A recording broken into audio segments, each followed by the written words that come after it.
should be. Answer भी आप orange हाँ ठीक ठीक कहाँ पहुँच गए अभी ठीक हो ठीक हो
इसमें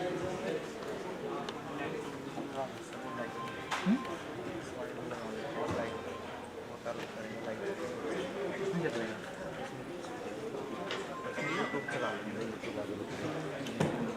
और आगे चले जाओ। ये लाइव बंदा चल रहा है, हमको तो नया समझ है, हम कभी खोलते भी नहीं, हम कभी खोलते भी नहीं। और section What do you think you're going to play?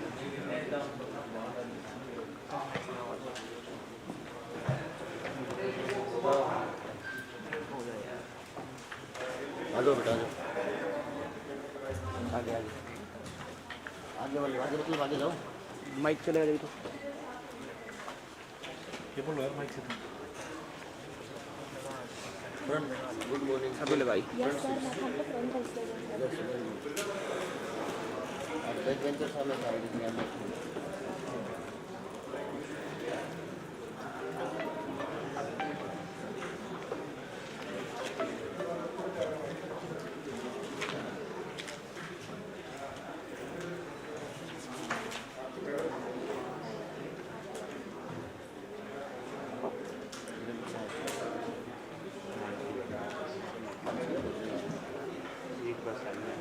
इधर इधर अभी कुछ है नहीं।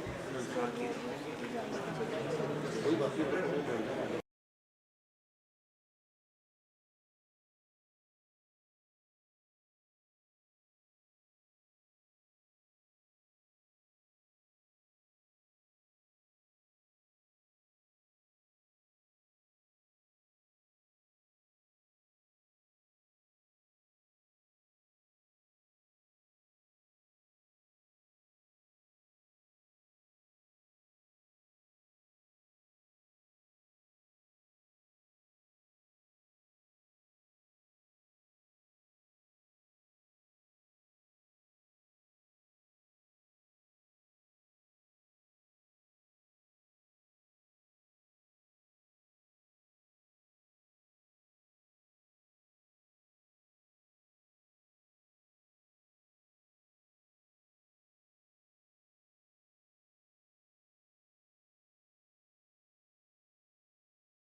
sector, including the food processing sector. As the global population keep on increasing, it is very important to adapt the processing machinery and then address the challenges posed by the post-harvest and climate change. Adapting food processing machinery for the climate change involves several considerations. First, optimizing energy efficiency is very crucial for reducing the greenhouse gas emissions. Secondly, incorporating sustainable materials and technologies can help minimize the environmental impacts. Additionally, enhancing equipment resilience to withstand the extreme climate changes, this is extremely important. Lastly, implementing smart technologies and data analytics can improve the production and help us in reducing waste.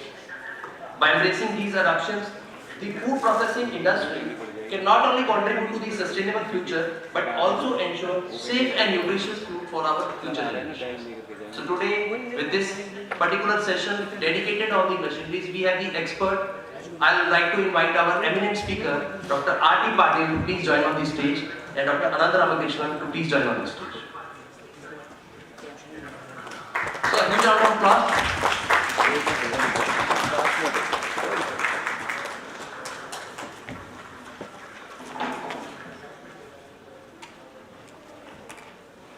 So audience, huge round of applause. I think we have a very eminent speaker who has traveled all the way and he has chosen to share their ideas. So let me have the privilege of introducing Dr. R.T. Patil. Dr. R.T. Patil is a distinguished figure in the field of food science and technology. His significance has been significant contribution in the field of research, academia and industry. With a wealth of experience and expertise, Dr. Patil has made a remarkable strides in advancing food processing technologies and promoting agriculture innovations.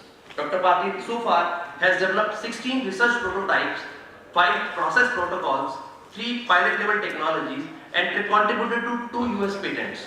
He published 98 papers in various national and international journals, 57 presentations in various national and international seminars.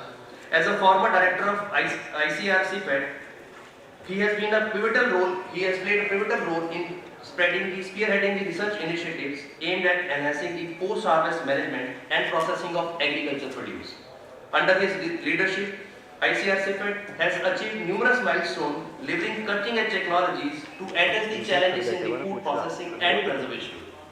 Dr. Patil is a visionary leadership and strategic insights have not only propelled these scientific advancements but also fostered collaborations between academia, industry and government bodies to drive the agriculture development and food security initiatives. He also served as an advisor to the Tanusha Food, a prominent food processing industry based in Bhopal. His strategy council has promoted the company and excelled in the way of innovations and finding a suitable market position. So let me invite Dr. Patil here. So please, sir. A huge round of applause for Patil.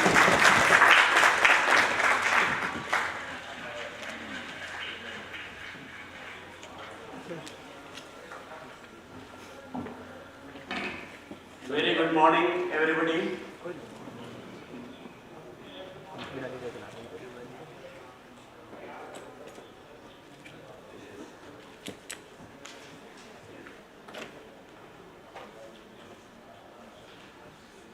First of all, I would like to thank Dr. Viray and the NIFTEM team for giving me this opportunity to share my thoughts with you.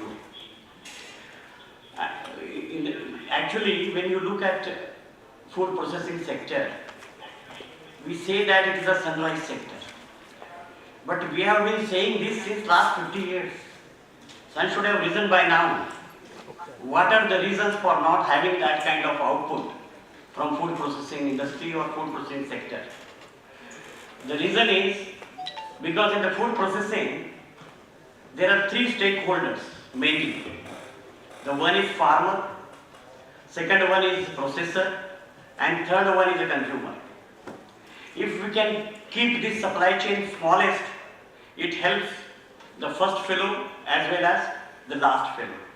But when we look at this chain, instead of these 3 key stakeholders, we have in between many stakeholders, and they are not responsible for anything.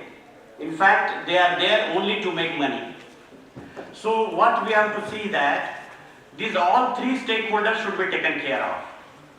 When we see the effect of climate change, it affects everyone, all three stakeholders. But the first stakeholder, who is a farmer, he is taken care of by compensating with the insurances or the government freebies. Okay? Then the consumer, because he has a power to vote, so he dictates many a times the prices.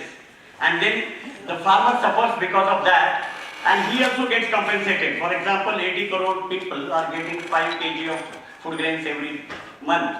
And so that is how they are getting compensated. But what happens this processor? He never gets compensated. In fact, for this processor, there are many schemes to start up. You start, you do something. For example, ODOP is there. For example, Prime Minister's that micro enterprises scheme is there. The loans are available, entrepreneurs are enthusiastically going in for that, but some drastic climate change happens. He is the most maximum sufferer because he needs to have the quality raw material at affordable price to be sustainable. But he never gets that kind of help. So through this platform, I would like to request NIFTEM, Dr. Oberoi, that put up a recommendation that like the farmer is compensated, like the consumer is compensated, our industry should also be compensated in case of this climate change. Because if it is not there, and that is the reason, I believe, that is one of the reasons that why this sun has not risen. And we always call it as a sunrise industry to get people into it, but then we just leave them at their own to struggle.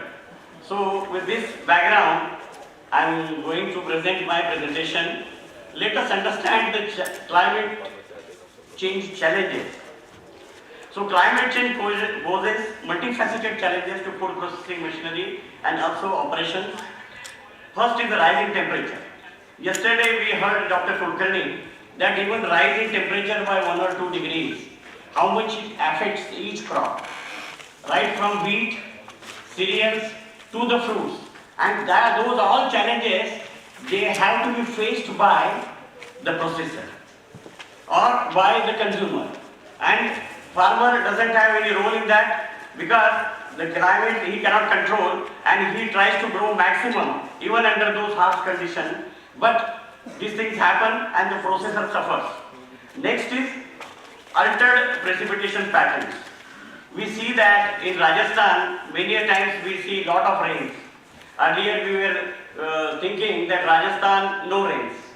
But where there should be rains, now there is a desert. We are very worried about Punjab that it is going towards desertification because all the groundwater is being pumped for agriculture and not many rains are there. I was there as a director for 5 years and for 3 years I was just wondering that why it is not raining here. And because I was coming from Maharashtra where the rain is not a problem and here there was no rain and just because of the groundwater they were growing the crops and that was another burden on the nation. Then extreme weather events which disrupts agricultural production, affecting the quality, quantity and availability of raw material at affordable price for the processor. If he doesn't get it at the affordable price and if he doesn't get a quality material, as Dr. Kulkarni was telling yesterday, whatever raw material comes into the factory, the consumers have expectation that end product should be tasting the same way as it was earlier. And that is a big challenge and that's what our processors are struggling for. Another thing is that this not only affects quality, availability of the raw material, but many times it takes away our whole factory. Maybe that the winds are so strong or the rain is so strong, the factories are washed out. And I don't know what is the provision from the government which is there for these factories to stand up again. That is why we have to request the government that this is a sector, if you want to make it stronger, then you have to support it really from your heart, not by just lips. Then water scarcity. Water scarcity is the universal problem and water is the foremost in the food processing operations because the washing is the first thing which we do for everything and that one is getting scarce. Then energy fluctuations. That is also there, because if it becomes energy intensive and if grid energy is not available, now only we have started thinking about the solar and the government is giving the incentives for that. But earlier it was not the case. And also the energy is so erratic in villages or the rural level. We always say that we need to have the production catchment processing. That means we should process where we grow. But where we grow, the energy is available only during night time or daytime or few hours, then how the factory could be run? And it cannot be profitable to run the factory or economically able to run the factory on the diesel fuel. To thrive in changing climate, the food processing industry must proactively address the challenges through strategic adaptation measures. So let us see what are those strategic adaptation measures. So, sustainable solution in food processing machinery. To fight the climate change, to mitigate the climate change, energy efficient technology is the first important thing. Variable frequency drives, advanced insulation materials, high efficiency motors, optimize energy usage in equipment such as refrigeration systems, blenders, conveyors. Additionally, heat recovery system, because most of the food processing operations, that heat application is not 100% utilized, and for that matter we should have the heat recovery system. This is the area I think which is being neglected whenever we design our food processing machines or food processing plants. And then further reducing the energy demand, because when you save the heat which is going west, then definitely your energy demand will be lower. Then renewable energy integration, because if you have the rural level food processing industries, then there is a great scope for solar panels, wind turbines, biomass generators, combined with energy storage system. Because every time we should think about the energy storage system. I think this is the point which is being lacked, which is not being taken care of properly. Have the research projects on this. Energy storage, heat recovery, and those things we require more. The Western countries, they may not be requiring it, but even then, the circulation of the heated air, they are still doing it because they have to heat their air in the winter season. And they have studied it so thoroughly, so nicely, that how much of the air circulation rate should be there and how many times the air should be freshened up, and all those things they have studied and we have not. And we have just neglected that field. Then next is water conservation technology. Because we know that our industry is water intensive. Because we require a lot of water for washing. Even the plant washing requires a lot of water. CIP is not, it is really using a lot of water, and this water needs to be conserved. Incorporate water saving technologies such that closed loop system, water recycling, advanced filtration techniques, optimizing water usage and minimizing wastewater generation. So water conservation, it should be the most important thing whenever we think about designing the food processing plant. Then waste reduction and valorization. Yesterday it was talked about by many speakers that the main product is important, but byproduct is 1.5 times more important. And because from there you can extract very valuable ingredients which are required for fitness of our body, and they are not being used nowadays. We are just throwing the waste. Either it is creating problem or either it is going for the low usage like the composting. So waste reduction. For example, design machinery to minimize waste generation, first thing, and maximize the valorization of the byproducts. Innovative technologies such as anaerobic digestion, composting, bioconversion, organic waste into renewable energy, fertilizer, animal feed, explore circular economy models that prioritize resource efficiency and waste reduction throughout the production process. So we have to reduce the waste. We have to reduce the waste, first thing, and if we create the waste, then use it properly. Have value added, and because there is overall whole throughout the world, people are asking for that actually. We are in a very, very good position in the world because we don't grow the crop you name anywhere in the world. Whereas all developed countries, they have only 5 or 6 crops grown and they don't grow all our fruits and vegetables, which are very healthy and which are a treasure house of all the valuable ingredients which Western world needs as well as we also need. Then smart automation and data analytics. So this is being talked about yesterday, many people talked about it. Advancement in automation and data analytics enables the food processors to optimize their operations in the real time, reducing the energy consumption and improving the process efficiency. Smart sensors, machine learning algorithms, predictive analytics, optimization for opportunities for optimization. Because whenever you have these smart technologies are not that expensive now and not that difficult to adopt. When the farmer can run his pump in the field from home, why can't we look at our factory from sitting at home or traveling abroad anywhere for the conference, and you look at your factory, and that way if there is anything changes in between, important decisions have to be taken by the workers, those who are working there, managers. You are in contact with them. So use the smart automation technologies and data analytics. Then how we adapt the strategies for food processing machinery, this aspect. Those with the sustainable approaches, energy efficient equipment has to be there. That is the first thing which we should be keeping in mind when we design the process plant or any machine. Then optimizing machinery design and operation, maximum energy efficiency, incorporating features such as variable speed drives, heat recovery systems and insulation. Because these are the things which require our attention now. Because we need not refer to the old manuals, and because all industries, not only food, they require these things, and that is why available. Variable speed drive, it was talked upon yesterday. Heat recovery systems, they are there being developed, and insulation upgrades. We want very good insulation now, and very affordable cost it is available, and that we should be using. Then climate resilient infrastructure. This infrastructure, why it is important? Because many times we see that when the strong wind flows because of the climate change, the factories, they get destroyed, and that is why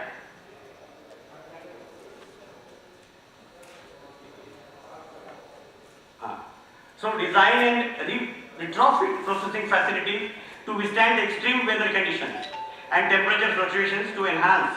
I think why it is moving that fast. Climate resilience and minimize the downtime. Another thing what I have seen in the Western countries, their labs are pilot plants. Their labs and pilot plants are just like our factories. And in that, they have the machines which can be reorganized. So that you don't have to be having many dryers, you don't have to be having many mixers or many grinders, and whenever you want, you just make that pilot plant ready and use that. So that is kind of thing we should be doing. That means when we do that multiple crops should be handled, and multiple machinery could be adjusted one after other, and the pilot plant or the plant could be prepared. I think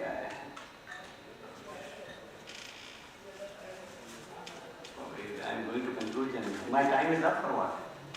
Is it automatic? Okay, I don't know. What to say? मेरा हाथ आ रहा है क्या? Climate resilience ये आ रहा था. Then was okay. I got it now. Okay, ये climate resilient infrastructure हो गया. फिर घूम रहा है. Then water saving technologies, remote monitoring and control. That is what just now we discussed. And modular and flexible system. That is what I have given the example of the pilot plants from Cornell or pilot plants at maybe Kansas State University, and there where they have. So they don't have pilot plants like us, because we have grain milling pilot plant, we have dal milling pilot plant, we have another crop pilot plant, and don't do that. Maybe make a flexible design, these things, and the one pilot plant should have all these equipment, and you can, they should be modular, and then flexible processing systems we should have. Then the next one is scalable equipment design. The equipment should be such that, not that every time we buy the new one, but the equipment should be scalable. So then only industry will accept it, and that is how the efficiency will increase. Then sustainable material and practices. Utilize recyclable material, biodegradable material, eco-friendly material for equipment construction, and that will minimize waste generation. So next is how to mitigate the climate change effect. So this is the list. Storage of raw material, first thing we require. Cleaning and sorting has to be done.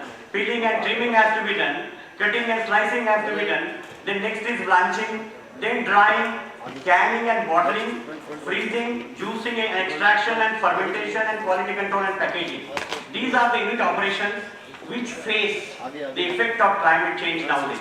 And we have to take care of that. And I am not going to cover everything, but I have taken 3 important ones from them and how we can mitigate the climate change effect. So, the modern storage methods to mitigate the climate change. We should be using controlled atmosphere storage. We should be using modified atmosphere packaging. We should be using vacuum cooling, hydro cooling and immersion cooling. These are the new technologies which are available now. And the solar powered cold storages are available. Then thermal energy storage system we should have along with the solar powered solar energy extraction or solar powered cold storages. They should have thermal energy storage for excess energy if they generate, and remote monitoring and control system. This is required for mitigating the climate change effect on the storage conditions or the storage operations. And by leveraging these modern storage technologies and practices, the food industry can contribute to climate change mitigation effects while ensuring the efficient and sustainable storage of fruits and vegetables. Next is drying system to mitigate the climate change.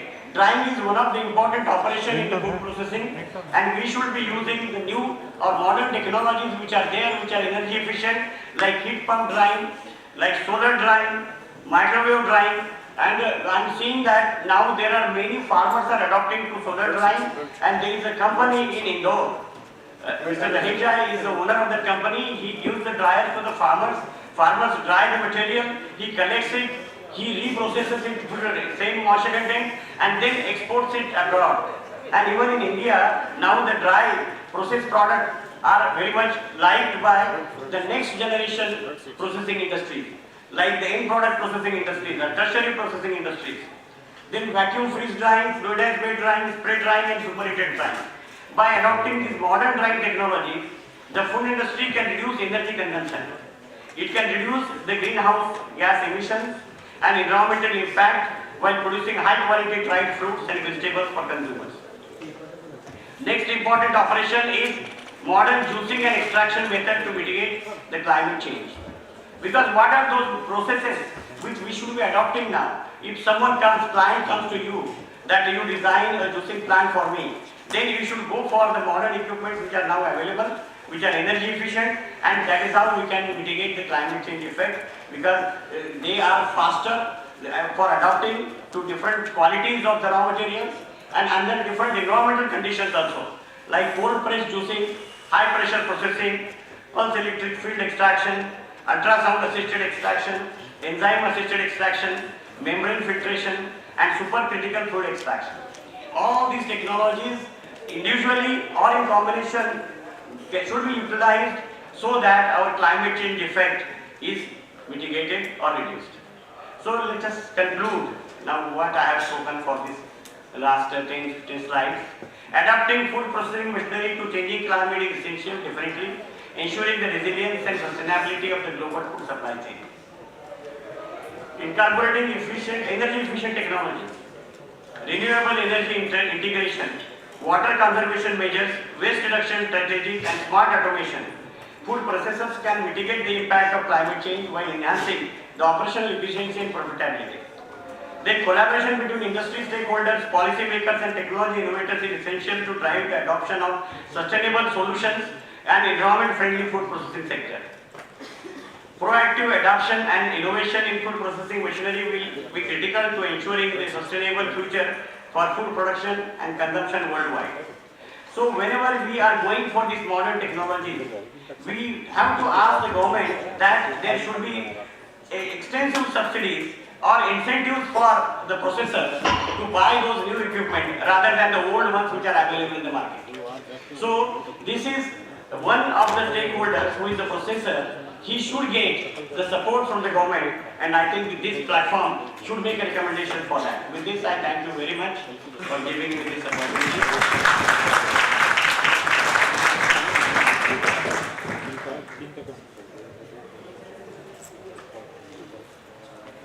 So I think huge round of applause for R.T. Patil sir.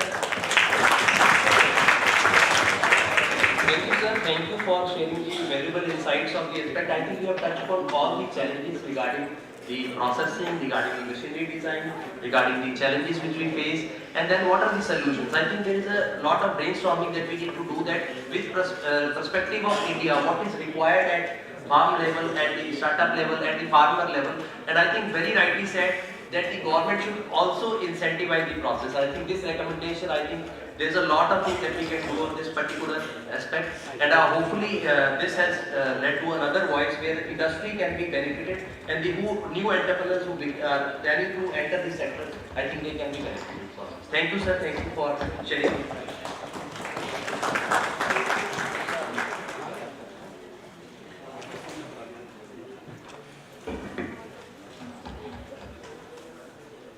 So next speaker is Dr. C. Anantharamakrishnan, Director General, Director CSIR, National Institute of Interdisciplinary Science and Technology. He is an active researcher with more than 2 decades of experience in research and administration. His research has endeavored well documented in the form of 213 impact factor publications, with an average impact factor of 5.7, 3 international patents, 9 Indian patents, 1 commercialized technology, 8 patents applied for registration. He is also the author and editor of 15 books, 112 book chapters, and covered over large number of publications. He has supervised 17 theses and more than 50 bachelor's and master's theses. I think he is the person who we are willing to hear. So I think a huge round of applause.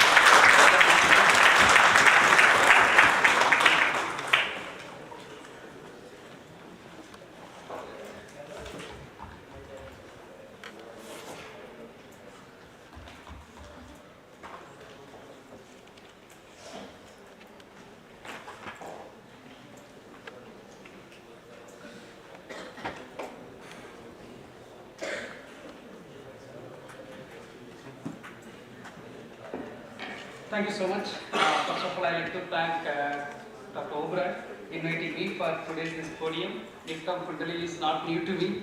I was part of the board for more than 6 years of NIFTEM Kundli, and the way in which is moving on the NIFTEM Kundli, contributing to the food science and technology, food processing sector is very commendable. Along with the NIFTEM Tanjavur, I was the director of NIFTEM Tanjavur 6 years. Now both the institutes have come to the stage. India's food processing totally depending on these 2 institutions. Earlier it was not in the case. Very few institutions are supporting to ministry. Now these two institutions are double engine to move the Ministry of Food Processing industry, in particular, in general, India's food processing sector. Today I am going to talk entirely different than what Patil sir has mentioned about it, food processing and climate change. People often say, what is that climate change relevant to the food processing sector? Can you believe 26% of greenhouse emissions is contributed by the food and food processing sector? 26%. We are talking about vehicles, we are talking about solar, all these things. But often we neglected what is that impact of food processing sector. Every day, if rain has comes, today southern India full of rain, now here hot, climate has changed. That's what we are telling. But climate has not changed. We have changed the climate. Climate is exactly the same. We are continuously dumping, changing our air. If you look at that 1970 to 79 and 2010 to 90, floods 3 times higher, forest fire 4 times higher, storm 3 times higher. Why it is continuously happening? Each and every corner of the earth is happening this is. If you look at our surface temperature of the earth, the year of 1865 to now, you see that how the temperature is rising one by one. When industrial revolution starts at 1990, the temperature started picking up. That our cutoff point is ideally 1.5, not 2. We fixed it 2, but we should not allow to go beyond 2. If you crosses 2, what will happen? Antarctica start melts. Chennai will go off. Calcutta will go, Bombay will go. This is the what we are going to face future. We need to think very, very carefully. We are thinking once climate change is not only vehicle emission, we are putting every year vehicle norms and all emissions. Look at what is that energy usage. India is third largest energy usage, including this hub. 30% of the energy usage comes from the ACs and making the cooling of this type of hall and the house everywhere. And in turn, if you look at India is fourth largest emission of carbon dioxide. Per capita, it's almost 1.9. Is it allowed to go like this? Once our population is continuously in rise, then see that this both the figure, right and left, this is the main cause of the whole impact of greenhouse gases. But not only is the good picture to show here, 30%, 38% oil dependent gas, and see we are telling a 20% bioethanol can be added. Is it possible? No, we already, maybe ambitious target, we are already 10%. What is the cost of bioethanol production now? Per liter goes beyond 100 rupees. The enzymes what you wanted to produce the bioethanol comes from only one company. Even this many organizations, research institutions are there, we are not able to produce the enzymes to produce the bioethanol conversion. See that what is the demand, highest peak demand has happened in 2020, 2050, what is the demand we are not going to make it, whatever the fossil fuels available in the earth. This is the one side of the story. You come to our own story of food processing, if you see the food processing value chain, Patil sir has mentioned about it, it comes from the production, mainly the field, agriculture, small and medium farmers, producers, everything, then primary processing, grading and sorting, washing, all these things happen in the primary processing, then goes for the value addition. We are making different value added products. That's what our job, we are doing it, continuously we are doing it. Without food processing, you can't expand the shelf life of any of the agri commodities. Then goes for the packaging, then marketing and export. This all this point of the value chain, each and every place carbon footprint is there. You look at the first 3 points. The huge amount of the energy input is goes, same time huge amount of the waste is the solid waste, liquid waste, grading, washing, everywhere liquid waste is coming and the solid waste. Any of the fruits and vegetable processing, if you go, 20% is wastage is coming. Then carbon dioxide emission is happening in 3. One culprit often we forgetting is the packaging. That is the one today I am going to speak about it. We are often neglecting, but that is the important area. Food processor we are using. Any processed food has to be packaged. The marketing and export what you are putting here, sir. 2 is the carbon footprint. The transport of the material has to go which way you want it to move, and the weight, whatever you are adding, canning, the weight increases. Glass weight increases. The carbon footprint continuously increasing. The selection of the material, selection of the marketing and export is the key element for carbon footprint. Yes, India is growing, consumers want a different type of thing. 100 years back we have taken food for the energy, 50 years back we have taken food for the nutrition. Now what for we are taking? We wanted to enjoy taking the food. We wanted to get a pleasure of taking the food. You see that weekends we are going to restaurant. It was not happened 10 years or 20 years back. Every weekends families are going to the restaurant, taking the food, enjoy the food. That's what. Food is become the part of entertainment and happy family, everything, whatever you call it. Now customers want customization, personalized nutrition, different product range, ethical food choice. What is that? Recent studies demonstrated in the US, 40% of the population wanted to buy the product the company manufactured, ethically manufactured, no child labor, fair trade. They use the biopolymers or the environmentally suitable packaging material they wanted to buy. That's what we. You know that one of the famous mobile phone. They told we are not going to produce we are not going to give the charger. Because they told we don't want to electrical more material into the air. So we love it. So that's what now the food industry also think how to manufacture like that. And the brand.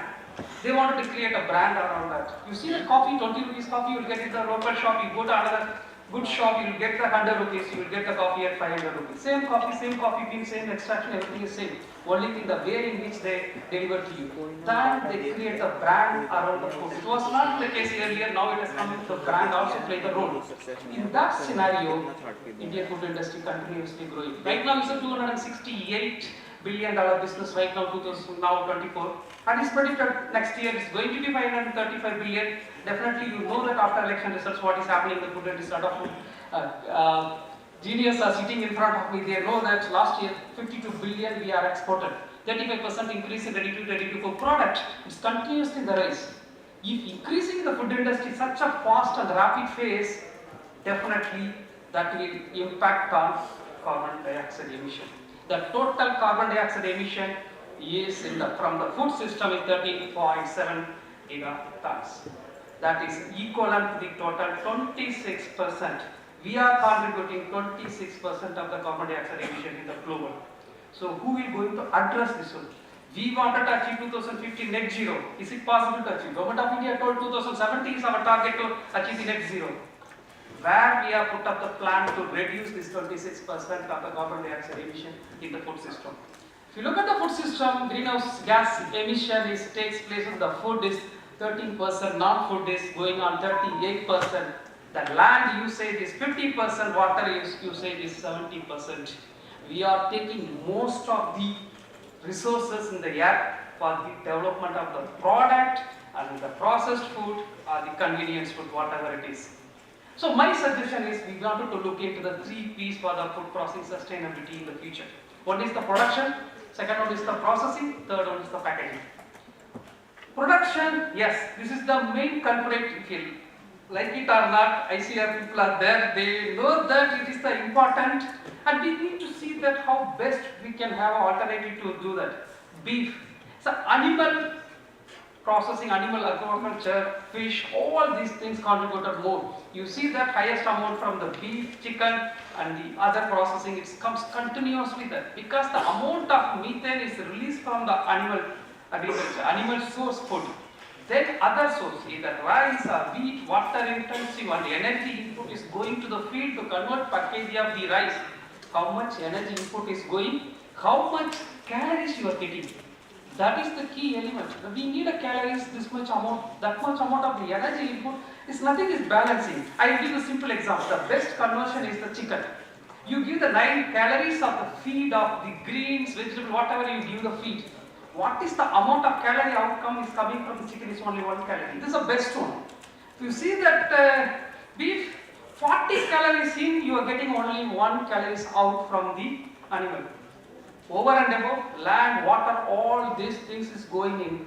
What is the alternative in front of us? We need a protein for our human being to live. Further, this is the best alternative or any other alternative with us. That's what one should think. The best alternative is alternative protein from other sources. We have done, you can take the soya or other proteins, you take the extraction of the protein, you make the meat like structure. There's a meat analogs, we can do it from 3D to printed. NIFTEM Kundli, we have done this work. Even NIST, we have made the meat analogs using that. Even we reached at 28% of the protein in the what is that condition, and we can get the same type of taste and whatever you feel it about, everything it can be given from the meat analogs. This is the one alternative. I am not going for the detail because today I am not going to talk about alternatives. Look at the processing. What is mentioned about auto processing? I will give only one example of carbonated beverages. If you take it from the production machinery, 5.6 gram of carbon dioxide per liter of the carbonated juice. Then 54 gram the sweetener is produced.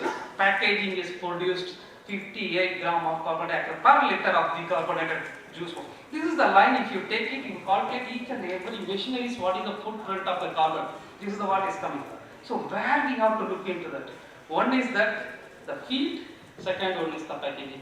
At least we will take it the next 10 years, we address these 2 things. Can we reduce some extent? Then we will move on to one by one. That is the what we need to think how best we can go. Look at here, production versus the processing versus the packaging. The first portion is the beverages, grains, dairy. The first line is the production, second one is the processing, third one is the packaging. These 3 components we need to look into that.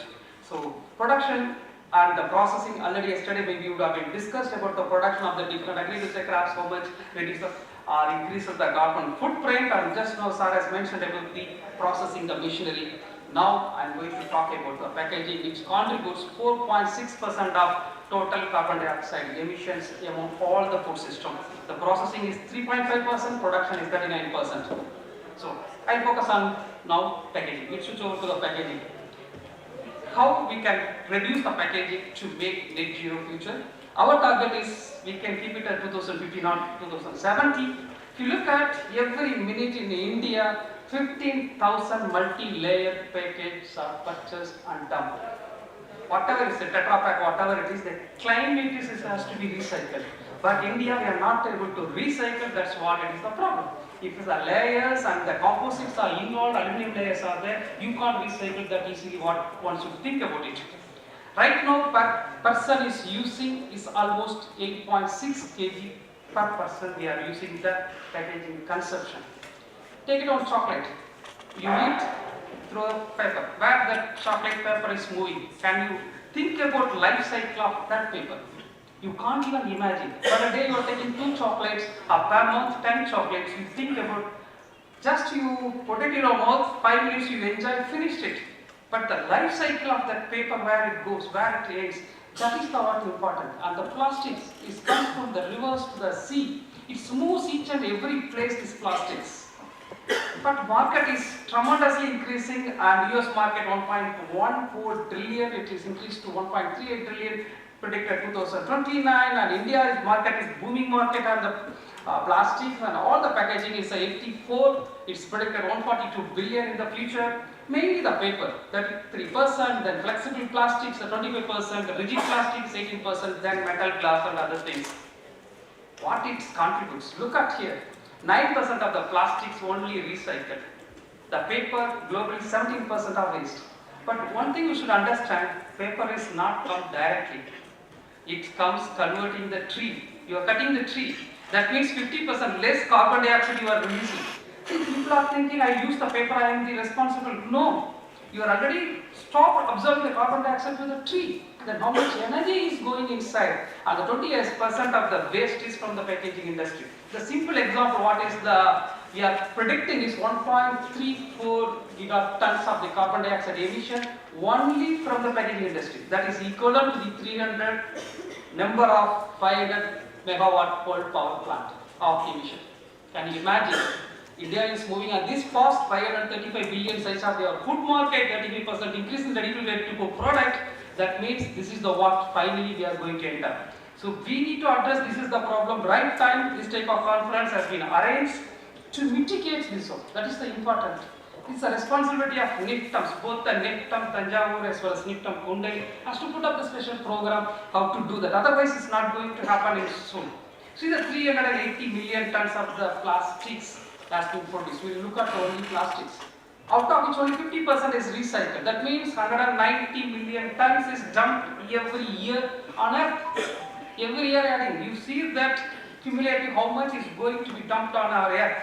And 1 million sea animals are died because they are eating the plastic as the food. And we are taking 18 kg of the plastics and we are able to recycle only 86% of that. Then we can split into this plastic into microplastic, nanoplastic. You know the size, I am not going to put. Right now, look at the sea. 1 is to 3. 1 ton of the plastic is the 3 ton of the sea. Fish is there in our sea.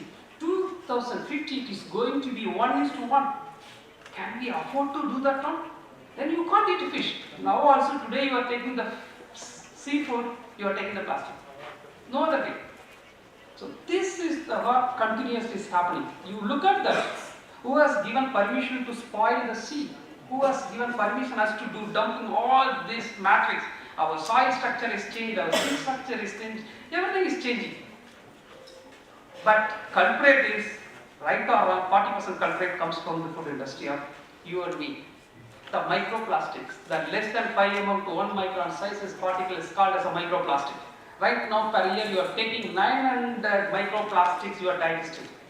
Can you believe every week you are taking 1 credit card size of the microplastic you and me we are taking? Yes, this is the data is true. Only thing where we are saved is, it is not absorbed in our body. That is the what we saved. It comes out.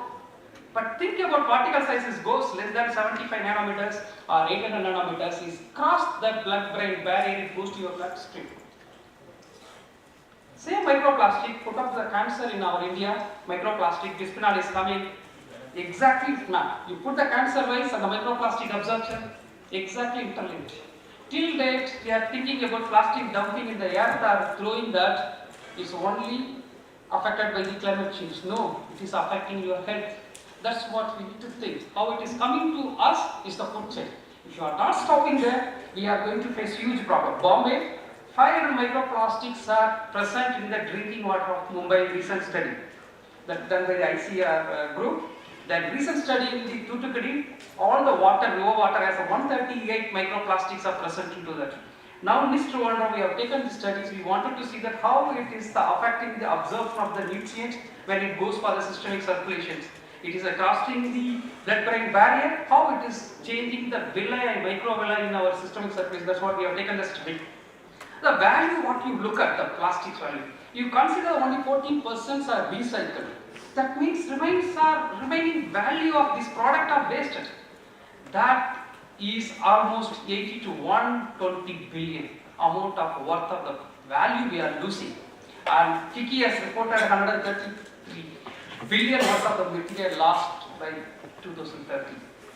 We don't have the data right now with the Central Pollution Control Board. We have the data from the 2015 to 20. You see that 15,89,000 tons per annum plastic waste has produced. Now it's the 34, already doubled.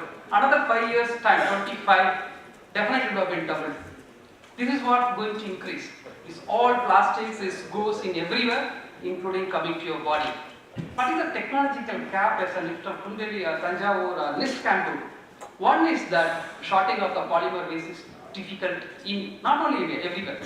We are talking about PLA, PHP, all the things for biopolymer alternative. Where are these? How we can recycle? We put a lot of effort to create a biopolymer. Can we recycle it? This biopolymer goes to the polyethylene, you can't segregate. Then what is the method to do that? Degradation method, can we accelerate the degradation? That is the one.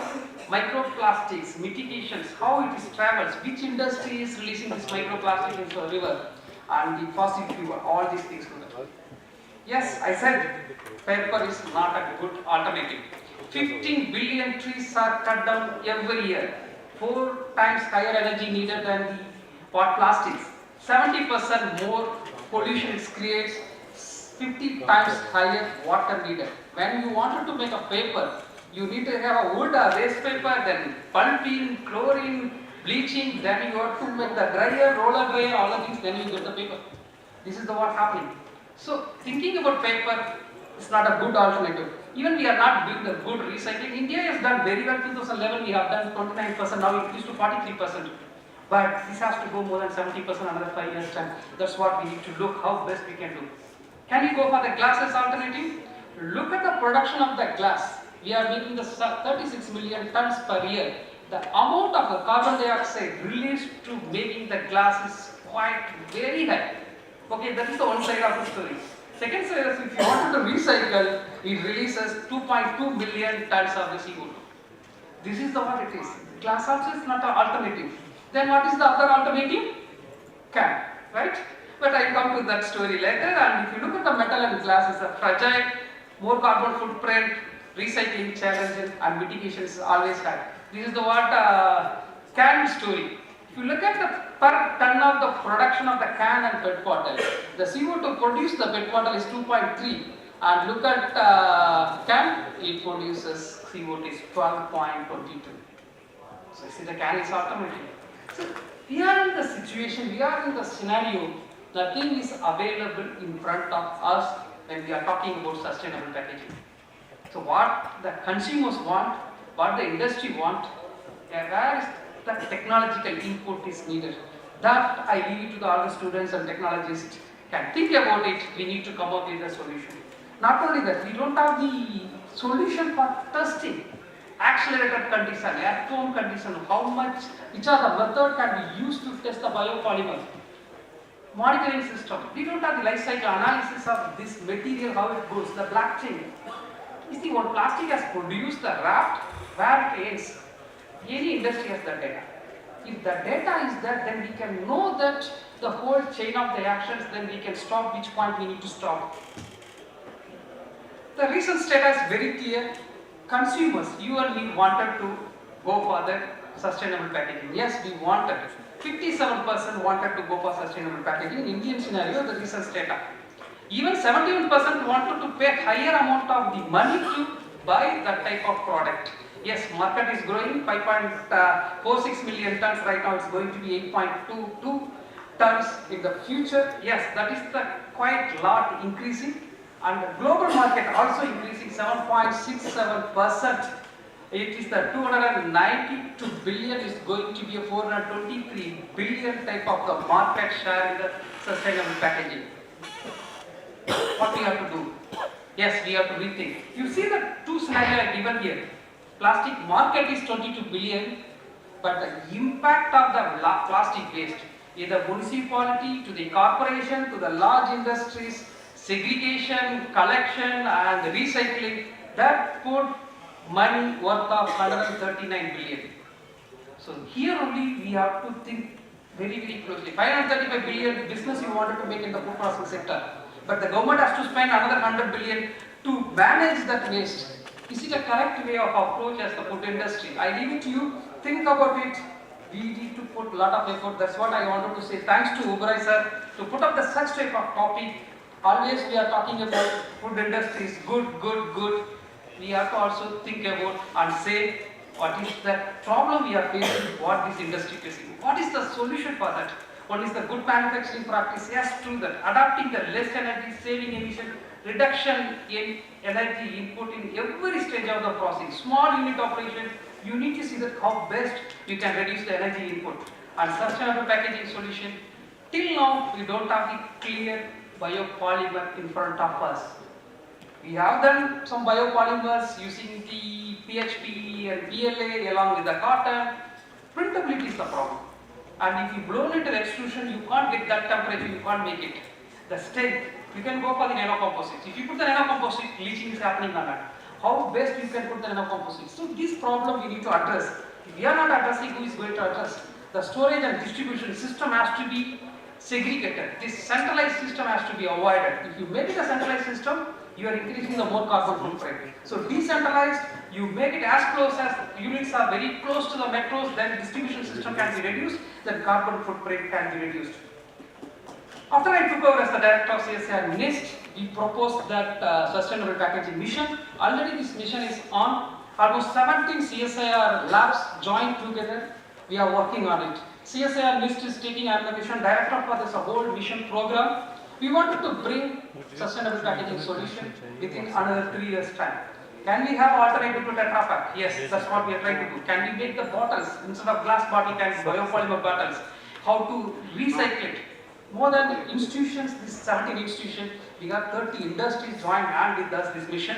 We wanted to work very closely with the industry to bring out a lot of solutions what right now packaging industry facing in our nation, including centralized testing center at CSIR NIFTEM for the biodegradable testing. All the testing can be done in CSIR NIFTEM. See, this earth is not belongs to you and me. It's a future generation too. If you are not saving this earth, tomorrow what you are talking about, dinosaurs was there sometime. Tomorrow somebody will tell about humans are living this earth.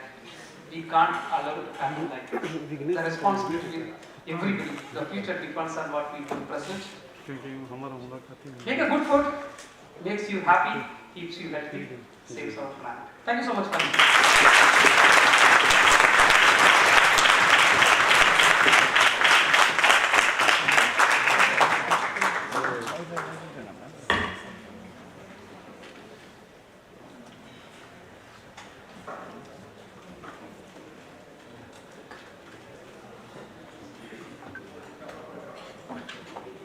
Thank you, sir. Thank you for sharing the insight. I think summarizing this particular presentation is very difficult, that what aspect has been presented, what is the other dimensions we are looking into the food processing. And yes, if I am consuming 8.6 kg of plastics as a consumer, I think that we need to really think about that, in which direction we are going. So really a thing that we need to discuss and we need to implement, rather every minute data for the materials which are being packed and that it is dumped. I think that is again an eye opener for all of us. This is not the, I think this is not the end of the session, or this is the end of the presentation. I think there is a lot of thought provoking idea that might be going into the people sitting over here and the young generation which are looking forward in this direction to give the solution to this. If not plastic, is it paper, is it glass bottle or a metal container? I think again we need to think about it. So looking only from the aspect of carbon footprints, but also from the aspect of our safety and then for the future of the nation. So thank you, sir, and all the best for your mission. I think this is a initiative which you have taken. I think all the wishes from our both the NIFTEM support will be there, sir. I think a huge round of applause for sir.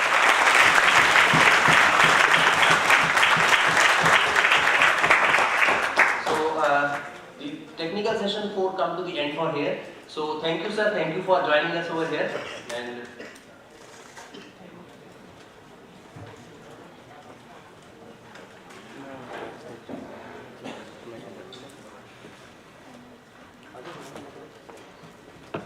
Good morning, sir. so I think there are a lot of ideas and lot of thoughts which are going around over here. But now there are a lot of challenges we discussed. But what is the solution? Solution is the collaboration between the industry and academy. How we can go ahead and what industries actually build. I think that perspective is very important once we are finding the solution that in which direction we should proceed. So now the technical session 4th is followed by the panel discussion. So I am privileged to invite Dr. C.R. Mehta, who will be the moderator for this particular session. So huge round of applause for C.R. Mehta.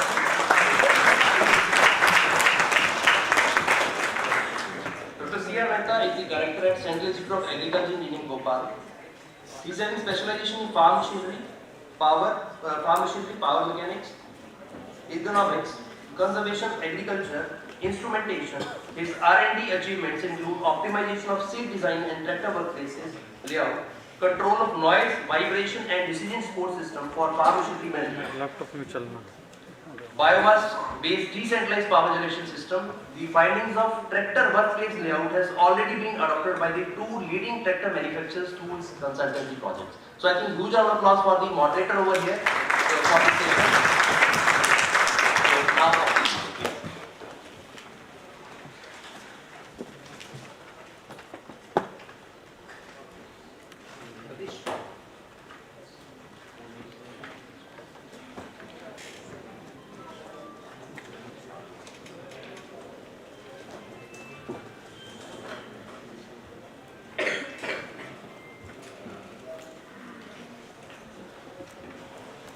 So, good morning everyone. So, today we had 2 keynote speaker talks. Both were very important, particularly to address the climate change, how food processing industry is affecting it, and how it can be addressed also. So, I may not go into details, but as you know, that in food system, there are different processes. It has already been mentioned by our previous speaker also. One is the production, another is the processing, then transport, then packaging is also there, then distribution, then preparation, then consumption, and sometimes food waste is there that has also to be disposed of. So all these value chain in food system contribute to greenhouse gas emissions. Mitigate it, that has already been mentioned by both these speakers, particularly Dr. Patel had talked about how we can use the energy efficient electricity, how we can minimize the water use in food processing sector, and Dr. Ramakrishnan has already mentioned about the importance of packaging in greenhouse gas emission and how it can be reduced, and he had even open up that what may be the options to address that issue. So in this panel discussion, we have 3 panelists, and these 3 panelists, 2 are from the industry side and 1 from ICR side. So panelists are Mr. Ranit Rana, who is Associate Vice President, Sales and Distribution, Jindal Stainless Steel Limited. So he graduated in Meteorological Engineering from Indian Institute of Engineering, Science and Technology, West Bengal. And he also obtained a postgraduate diploma in management from SP Jain Institute of Management and Research, Mumbai. He had worked with Tata Steel for more than 10 years. Then he worked with PUSA Martin for around 3 years.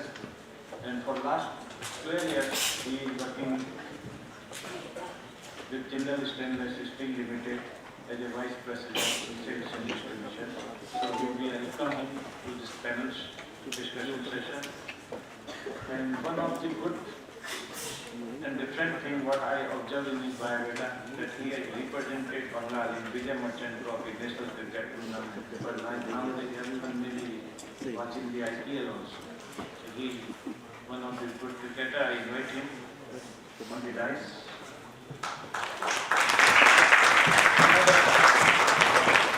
Another panelist is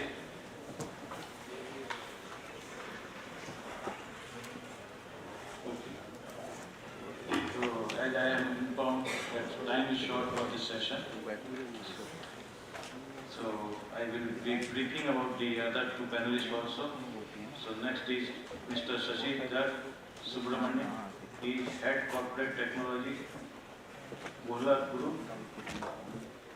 So he is working with this company since 2014. He is having Bachelor in Engineering in from Bangalore, Master in Applied Mechanics from Indian Institute of Technology, Madras, and then also he has completed Master degree from NIT Ahmedabad, and particularly this industry is engaged in energy efficient food processing technology. I invite him on the dais. And one of the important our stakeholder, that is Indian Council of Agriculture and he is Dr.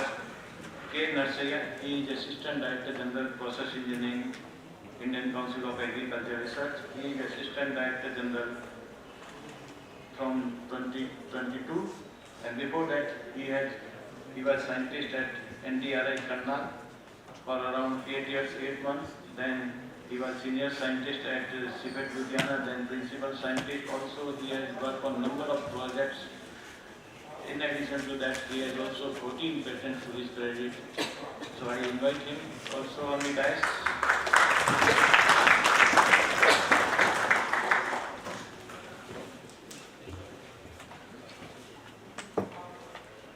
So now we start this panel discussion, and in that we will have a few questions as well as what their industry or their organization is doing. Particularly first, my question is to Mr. Ranit Rana, who is Associate Vice President in the Stainless Steel, and this company is mainly engaged in production of steel. So I request him to give some feedback that what makes stainless steel a suitable material for construction of food processing machinery, and how his organization is supporting innovation in stainless steel manufacturing, particularly to address the climate change. Dr. Rana.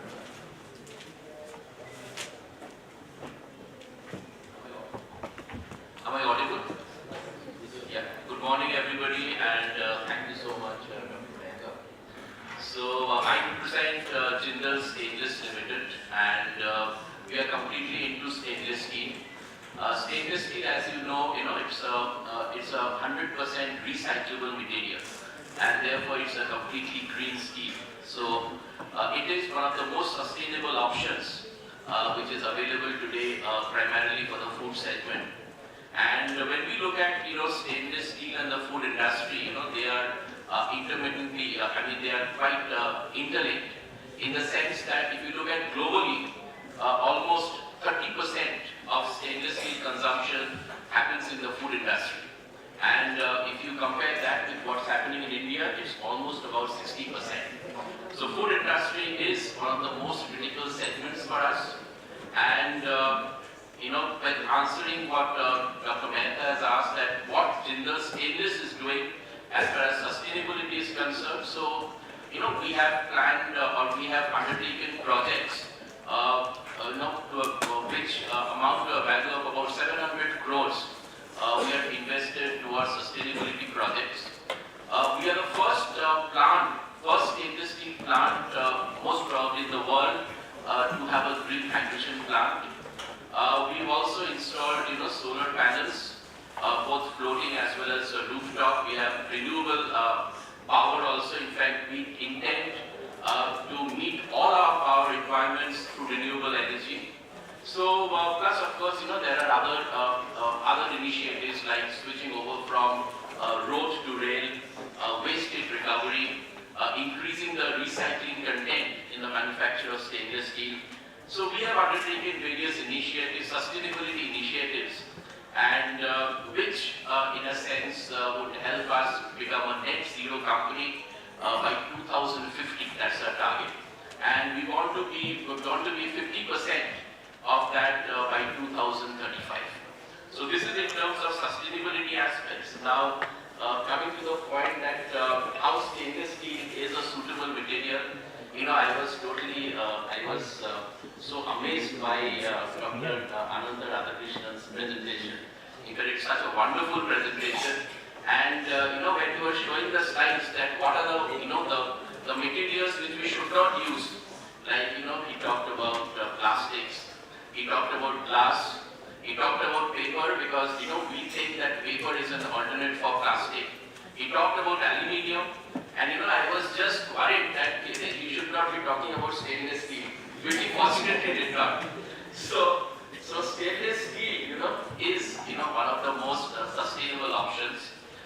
In fact, as he had rightly pointed out, when you are looking at aluminium, it produces about, if you look at the emissions, carbon dioxide emissions, it's about 12 tons of carbon dioxide equivalent per ton of aluminium produced. Whereas in terms of stainless steel, that figure is about 2.11. So it's almost 5 times lower. Why stainless steel is, considered to be a food grade material? Of course, because it is highly corrosion resistant. And while I was coming to this venue, I was just going through some of the figures. So I read that, across the world, if you look at the corrosion problems, so corrosion accounts for almost, so $2 billion is wasted or expended on account of corrosion in the food industry. And if you look at India, the total annual loss because of corrosion is $110 billion, out of which 16 to 17% is attributed to agriculture. So this is one of the major menaces. And stainless steel, because of its inherent characteristic called self-passivation. So what is self-passivation? Self-passivation is, the corrosion resistance property of stainless steel is given because of the formation of a layer called chromium oxide. Now, if you look at stainless steel, the composition of stainless steel like 304, and there are various other food grade stainless steel. The chromium is about 16 to 18%. So as soon as this layer is broken, then immediately the chromium from the metal, it reacts with oxygen to form chromium oxide. And that is the underlying secret of the lasting, the corrosion resistance properties of stainless steel. And why is it such a long-lasting material? If you look at galvanized material, it has a zinc coating on top of the carbon substrate, of the steel substrate, and therefore, during forming or during washing, this zinc layer, it gets peeled off from certain areas. So this is called flaking, and from those regions where the zinc layer gets peeled off, the corrosion starts. So that is the major difference between stainless steel and other material. So this is why the stainless steel is so highly corrosion resistant. So that's one of the major reasons why stainless steel should be used, or stainless steel is designated as a food grade material. The others are, it's also able to withstand very high temperatures. So if you look at 304 or 316, which are really used as food grade material, they can withstand temperatures as high as 1000 degrees centigrade. So plus, if you look at the antibacterial properties of stainless steel, that's one of the most optimum material because it doesn't enable the growth of bacteria. So plus, it is easily cleanable. In fact, here I give an example of, if you have seen the Chrysler's building, the Chrysler's building was built in 1930s. So over the last 100 years, it just needed to be cleaned thrice, and that also with soap and water. Generally in my presentation I have that photograph. But what I mean to say is that, and the grade which they have used is a variant of 304. It's 302 grade of stainless steel. So what I want to say that is stainless steel is easily cleanable. I know the maintenance cost is much lower, and therefore because of its corrosion resistance properties, because of its resistance to high temperature, because of its easy cleanability and durability, so these is designated as the most suitable material for the food industry. Thank you, Ranaji, for briefing about the role of stainless steel in food processing machinery, as well as informing us about the green hydrogen plant established by the company. So congratulating. So now I move to next panelist, Mr. Subramanian. He is from Bhola Group. So my question is that how your organization is supporting innovation and transformation in food processing sector to fight the climate change? And how do food processing machinery contribute to greenhouse gas emission and climate change? It has already been talked, but I may like to know, what this group may like to know particularly, what is your role of your company? Okay. Thank you for the opportunity to represent the Bureau Group in this August gathering. I think the topic is very important, and I would like to especially thank the previous speaker for really laying down the context very well and making our job easier. We don't have to re-emphasize the need for working on the sustainability aspects related to food processing. So, Bureau Group touches about the food that's consumed by about 2 billion people every day, either in the grain space or in the food space. With that being the responsibility, it's very important to look at our impact on the carbon footprint, on the greenhouse gas emissions, and these important topics. Now, if you look at the way these metrics are evaluated, it's standard across. You have scope 1, scope 2, and scope 3 emissions. Scope 1 is the direct emissions, what you do internally. Scope 2 is you are responsible, but you purchase it from other parties. The emissions are related to that. And scope 3, you have got upstream and downstream, what you purchase and what you sell, the use of your goods. If you look at Bueller as a company, our carbon dioxide equivalent emissions of our scope 1 purchases is about 770 kilotons of carbon dioxide equivalent. Scope 2, what we generate, the emissions of carbon dioxide because of internal operations is about 70 kilotons of carbon dioxide equivalent. So that's about 1/10 lesser.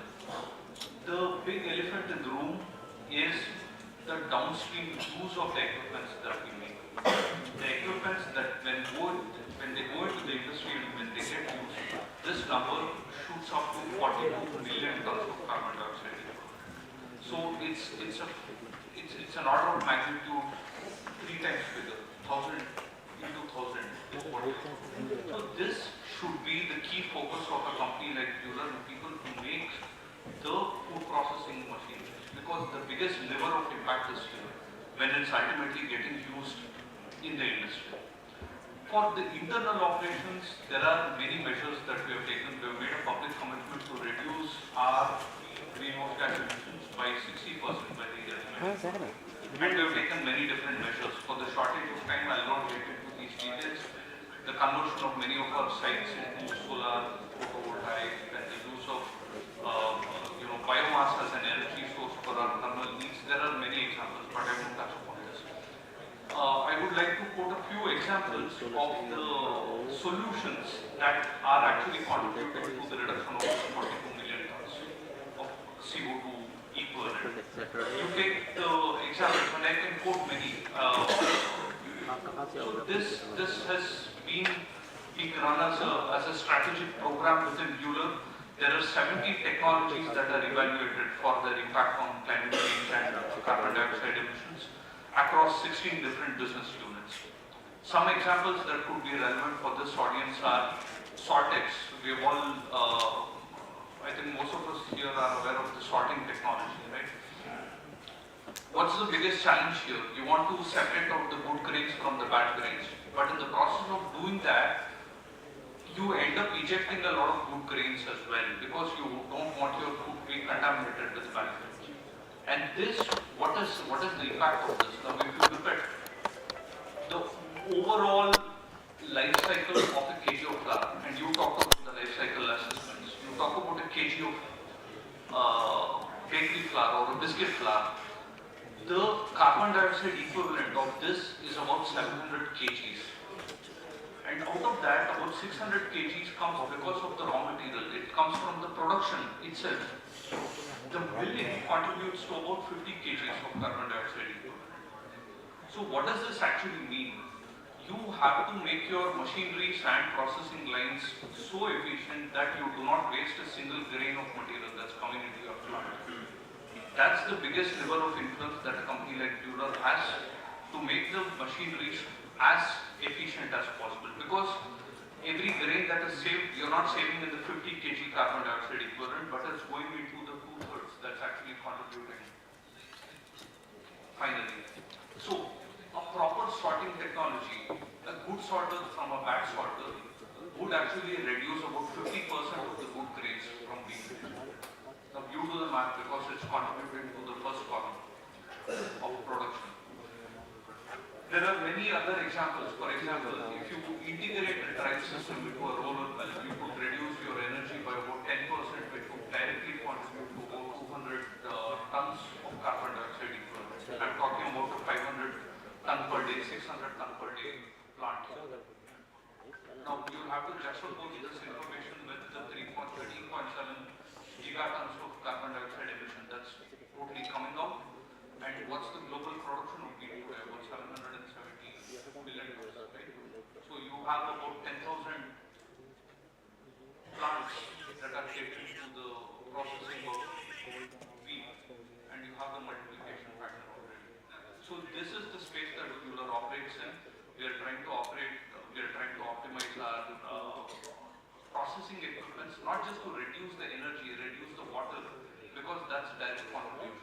But the biggest impact we can have is in increasing the yield of the food processing factors. So I would like to stop with this and maybe elaborate on follow-up questions.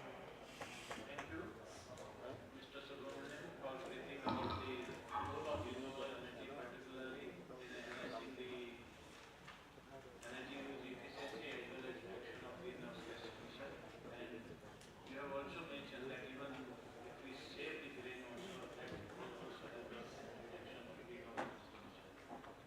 So now we move to the next panelist, he Dr. K. Nurseria, he heading Indian Council of Agriculture Research. So my question is mainly related to that how R&D institutions can play a pivotal role in development of energy efficient processing machinery, because there are a number of ICR institutes under which are engaged in conducting research and development in the field of development of agro-processing machinery, including our institute located at Bhopal. Thank you. He may also speak about his knowledge. He earlier worked at Sikhet Ludhiana and he was also involved in development of number of machinery. So in that also he can speak that how extreme weather events like flood, etc. can, what kind of technology can help in addressing such issues to save the food grain. Thank you, Dr. Mehta, and thank organizers and Dr. Varai, Director NIFTEM, for choosing the timely and relevant topic, as well as inviting us to share our views. Especially R&D institutions, our major role is development of new technologies, processes, so that we can have better energy efficient processes. That is there for especially processing. But at ICR we look at it as a agriculture and food production system. Like we will see holistically. So how we can reduce this in total carbon footprint, energy input, and resource optimization for production, processing, and moving it in supply chain from farm to next level. Like our focus will be mainly from production and post-harvest sector, but we work on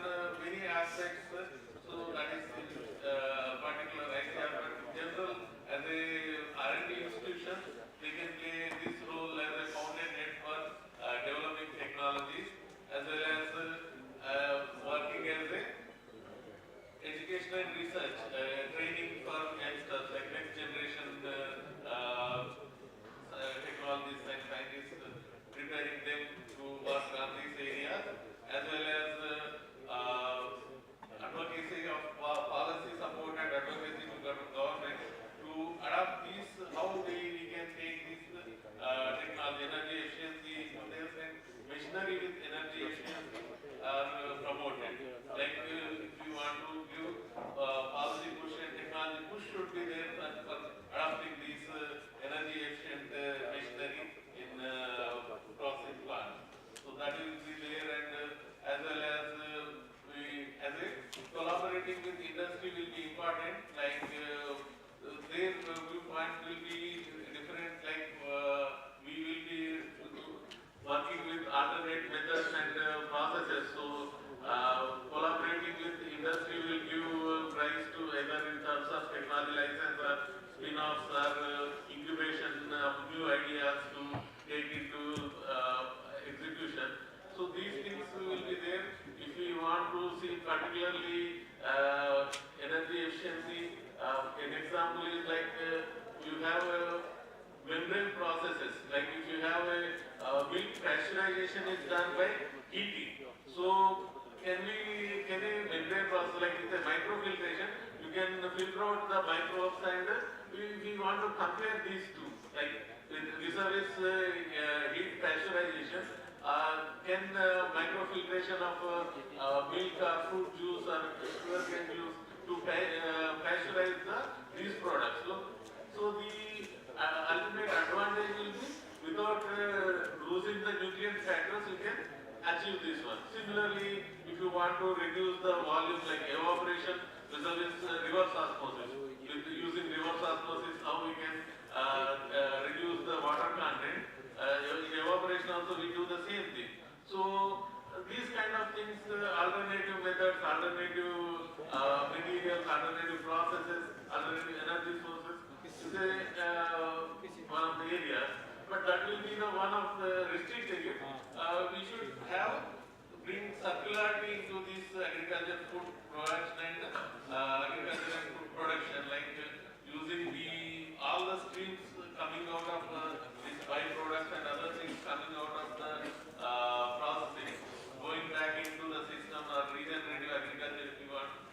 How we can add value to this or take it back to soil and into agriculture so that the systems are regenerated. These are the broadly how R&D institutions can play a pivotal role in developing these machineries, energy efficient machineries in general. And so regarding the extreme events also, we have some of the technologies, like if you have the frequency of extreme events is increasing. So if you have, let us say, the produce is there in the field, harvested produce like corn is there, when floods are there, storms are there, the produce is how we are having better prediction capabilities are increasing, and our prediction models are becoming finite. So we can take some measures to minimize or avoid these losses, like predicting the produce either in field or in your stores or there, providing proper tonnage or covering it with this. After wet materials, immediately to dry them, we develop a foldable corn dryer, corn cobs dryer is there. So such things we are promoting, and there are many technologies out there. So these are the overview of how research institutions can play a role. Thank you, Dr. Lucia, for briefing about the efforts of the ICR, particularly in development of food processing machinery as well as the storage of farm produce. And you have also mentioned about different methods which are being adopted by different institutes in this sector. Now I will move to Mr. Rana. My question is particularly about how can policy makers and industry leaders collaborate to enhance the sustainability of food processing machinery? So, when I was thinking about this question, there are three things which come to my mind. First and foremost, of course, if the government can, implement or provide incentives for sustainable practices, in the form of tax breaks or XYZ. Second is, and which I very, very strongly believe in, is fostering industry-academia partnerships. Why I say that is because today there is an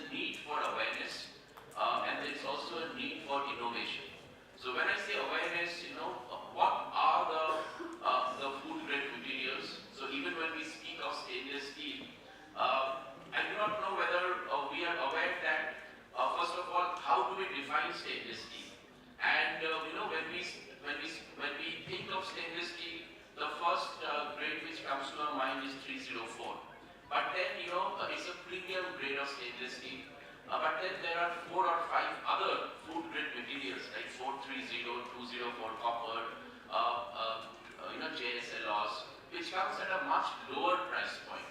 And therefore, and these could be cost effectively used, in fabrication of machinery, in food processing industry. So that need of awareness is there. And secondly is innovation. Like, I'll give you an example. There was this lady who has come out with, the kombucha drink.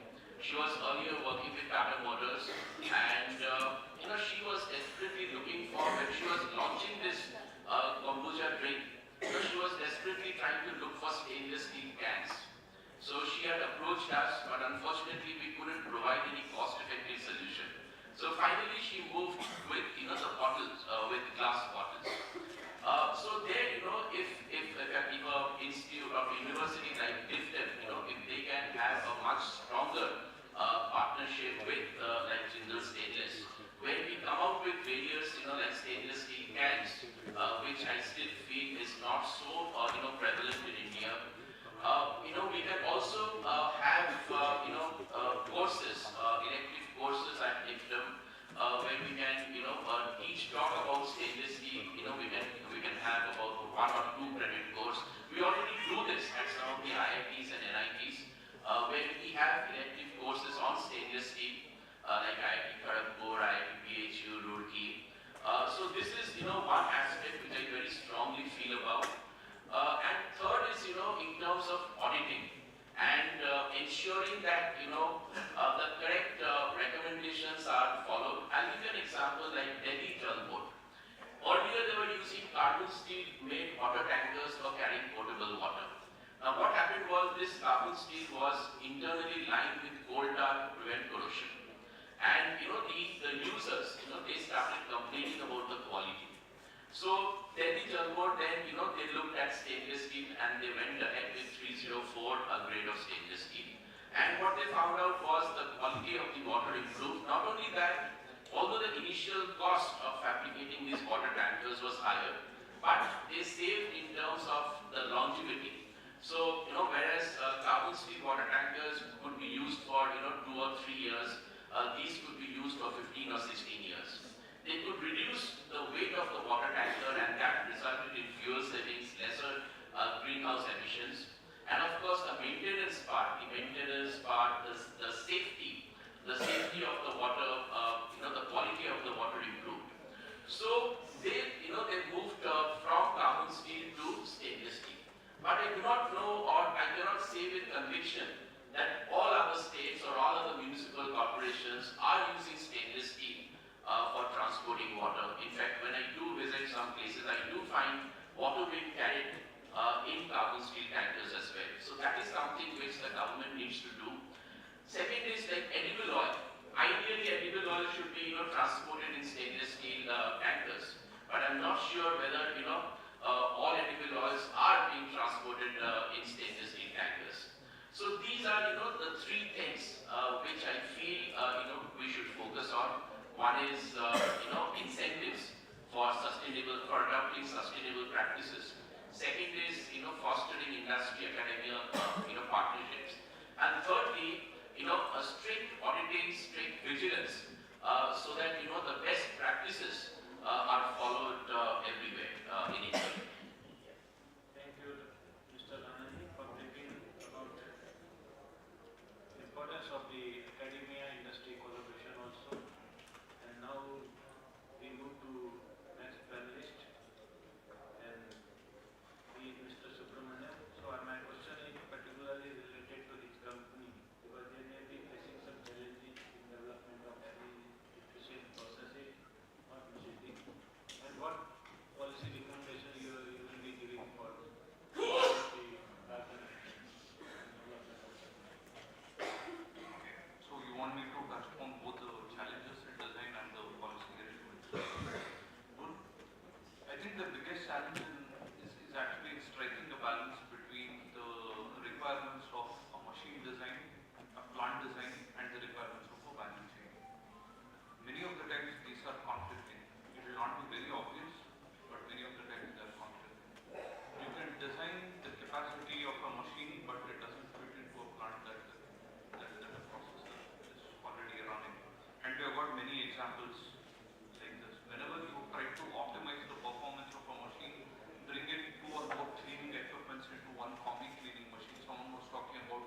flexible machines this morning. I think it was Dr. Patel.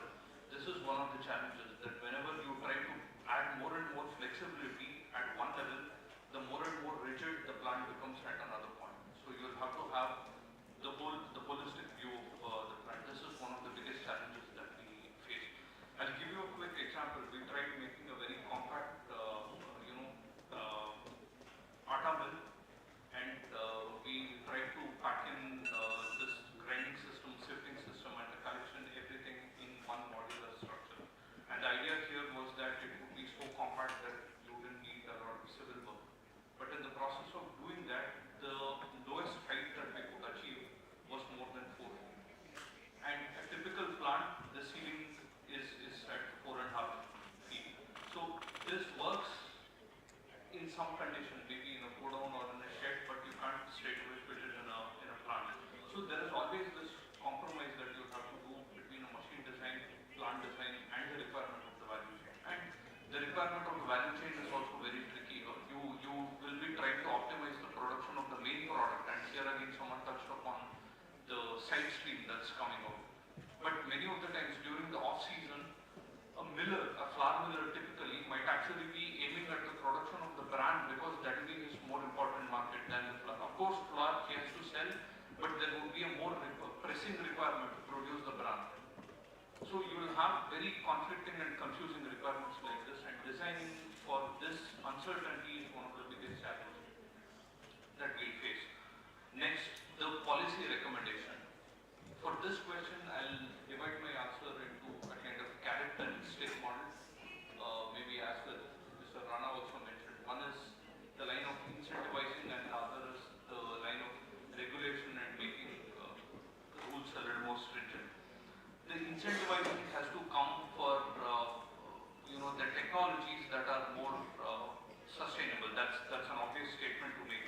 But I think we have taken some good strides when it comes to alternative fuel sources, or for that matter, even more energy efficient motor. Now it's a part of our guidelines that we'll have to move to IE2, IE3 motors, but there are more energy efficient motors as well. IE4 is also there. Now, how do we use these technologies and then translate the benefit to the customer, also price our solutions, right? This is one of the biggest challenges there. Some kind of an intervention from the government where they incentivize sustainable technologies could be useful, number one. Number two, we also need to think of incentivizing digitization and food processing. It's very important. I'll again quote a very small example. You all know pulses processing. Hulling is one of the biggest challenges in pulses, right? Especially pigeon pea or even moong dal, it's very difficult to remove the skin of that. Now, if you overdo the hulling process, you end up losing 6 to 7% additional powder. And what is it contributing? It's the protein that we are losing. Right? Pulses have about 20 to 25% proteins depending on which you are choosing. So all this is actually contributing very, very directly to the water usage, land usage, and GHG emissions. So how can we reduce this powder generation during pulse processing? By continuously monitoring what's happening, making sure that you're not overhauling your pulses. So digitalization is important. This has to be incentivized. And the last point is learn from economies and markets which have done sustainability reporting in a very systematic manner. European Union, it regulates something that's called Corporate Sustainability Reporting Directive. There are about 50,000 companies today in Europe that are being affected because of this regulation, and they've got a very simple rule. Either you employ more than 500 people, or your asset base is more than 20 million, or you make a turnover more than 40 million. If you satisfy 2 out of these 3 criteria, then you are bound to make your sustainability reporting. Greenhouse gas emission protocol has to be reported. You have to do the life cycle assessment of your products. So this has to, in some shape, come in India. When you buy a pack of flour, a pack of chips, or a bottle of water, you have to know what is the carbon dioxide equivalent that's getting emitted because of your purchase. I think once this happens, we We have it for nutritional values today. If we do it for sustainability as well, I think the consumer awareness will increase and the pull from the market, when that increases, the rest of the value chain will fall into place by itself. So that's my recommendation. Thank you. So particularly you highlighted about the incentivization as well as the digitalization. So Dr. Ashia, so number of technologies are being developed by ICR Institute. What are the challenges in scaling up and dissemination of such technology to end user or industry? And you may also suggest some policy initiative which may be adopted by Government of India promoting the particular technology which have been developed by ICR. Especially for the technologies developed, scale up most of the time we do on a pilot scale or in lab scale most of the processors and equipment. To test them on a larger scale or in field conditions, there are challenges. We overcome some by if we take pulse storage is there. We are taking project with DOCA, Department of Consumer Affairs, and their NAPED and other warehouses are there. And we have a All India network, All India Coordinated Research Project Network. So at different locations, on large scale, the storage studies we are taking. So that way we are overcoming and to scale up those technologies or to formulate the storage norms and guidelines. So that is one way of doing. But what we want is as industry partners are suggesting, we need to have the invisible barriers and reduce the trust deficit or the way of working. Each one we have to align with each other, the industry, and they have to align theirs with the research institutes work. So we should have a good collaboration so that we can test our technologies on large scale if their setups are their new ideas. We can test in specified conditions, in control conditions, in research institutes. Both ways it should go and the technology should reach the end users effectively. So that is there, and as far as policies are there, we have incentives for promoting these energy efficient technologies like subsidy schemes, especially farm machinery we have, but some of the processing equipment also we are increasing that component in Department of Agriculture and Food, Agriculture and Farmers Welfare, where they give incentives, but you need to have the equipment have to be tested and certified they meet the criteria, capacity and the energy efficiency is there. So then that kind of policies we can have. But what we want is for research institutes, long-term funding commitment should be there. For energy efficiency is everybody's baby. So it is nobody's baby. Everybody talks about, but nobody owns it wholly. So for research institutes, if we want to have activities, maybe government should take some green energy fund or something and allocate that to research institutes. If we have predictable funding requirements, the research institutes can plan their activities and do this one. And for an example, like Amul model, if we can pool these things and because our farms are small size and farmers are there and the production centers are production is segregated, so we have to collect and make clusters or other things like Amul, what they collect at the different centers, chilling and then processing center. Similar things we can replicate. Milk was easy to handle and easy to mix and process it, but for other products also, for many products we can replicate that model. So government should incentivize these kind of things, like they are promoting in farmer producing organizations and others to to have this kind of thing, but we want the custom hiring and processing centers to be promoted, so that in catchment area the produce is processed, the ownership will be with the many stakeholders. So these are some of the policies that we are continuing to promote the working of the R&D Institute and industry together, and also to provide the subsidy on the machinery which are energy efficient. So I think we are already behind the schedule, sir, and I think the session has already been concluded where the inputs from all the stakeholders from the industry and R&D institutions have been given. I think it was a wonderful session. Good round of applause for the entire panel. Now I will invite the speakers and speakers who join the stage for a group photograph and felicitation. I request Director Shinde to please felicitate the organization. Please.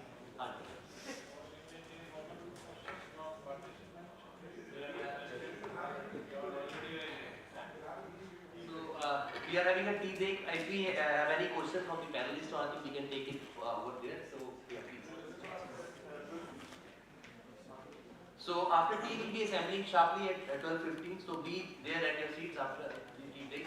So, I request Dr. Neeraj, please. Thank you, Dr. Winkle. So, I would request our director sir to kindly felicitate Dr. R.D. Patil,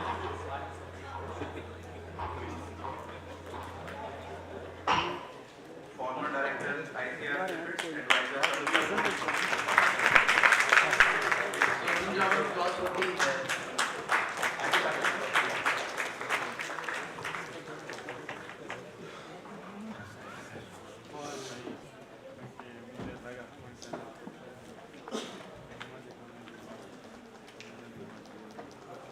I would request sir to felicitate C. Anand Ramakrishnan sir, Director, CSIR, NISC.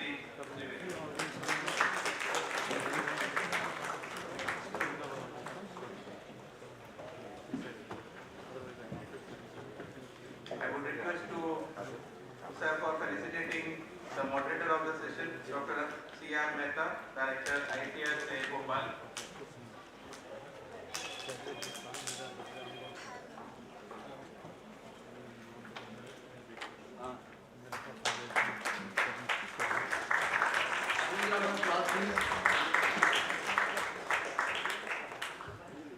Mr. Anil Ranaji, Vice President International Business, Jindal Steel, kindly join us on the stage and requesting sir to felicitate Rana sir.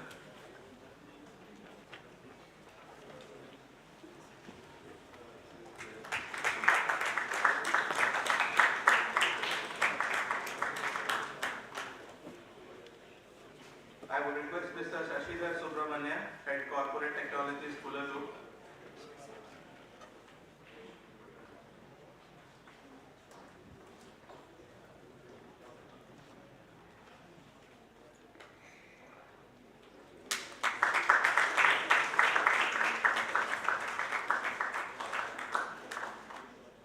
I would request Dr. N.K. Narsaya, ADG Process Engineering ICR, to kindly join us on thanks for felicitation ceremony. I would request the audience to please give a big round of applause. I would request Dr. Baljinder Palkaur and Dr. Nitin to kindly join us on stage for group photograph. All the panelists and moderators, please join us for a group photograph. Dr. Winkle.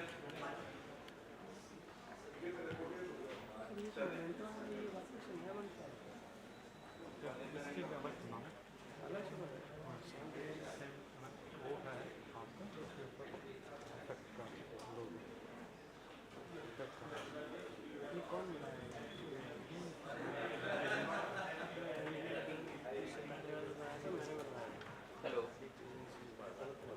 Yes, sir. Yes, sir.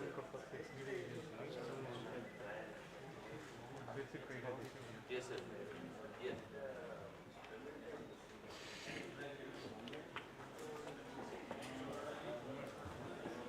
Thank you, everyone.